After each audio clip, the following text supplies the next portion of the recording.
Kabila était un petit joueur. Il vivait de larcin.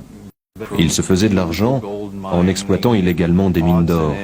Il persuadait les Chinois ou d'autres qu'il menait une révolution pour leur soutirer un peu d'argent. Je pensais qu'il avait un potentiel, car il s'opposait à Mobutu depuis très longtemps.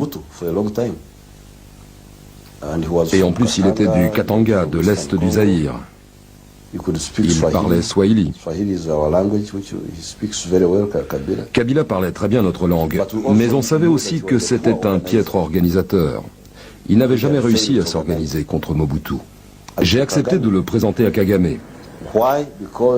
Pourquoi? Parce que le Rwanda avait de sérieux problèmes avec Mobutu. J'ai donc demandé à Innocent Bissangwa de l'amener au Rwanda pour le présenter à Kagame. Je l'ai conduit à Kigali.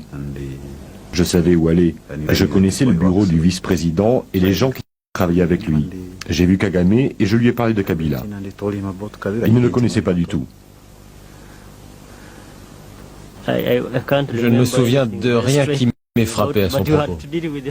De toute façon, il fallait faire avec la situation et avec les Zaïrois. Disons qu'un accident de l'histoire nous a fait tomber sur Kabila. Mais seul, Kabila n'est pas un alibi suffisant pour servir de couverture à l'intervention rwandaise.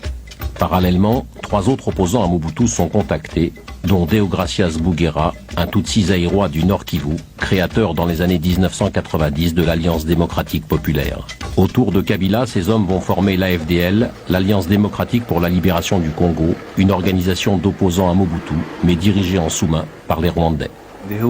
Toute l'idée était de réunir tous ces Zaïrois qui venaient d'endroits différents, avec des histoires différentes, et de trouver un moyen qu'ils fassent cause commune.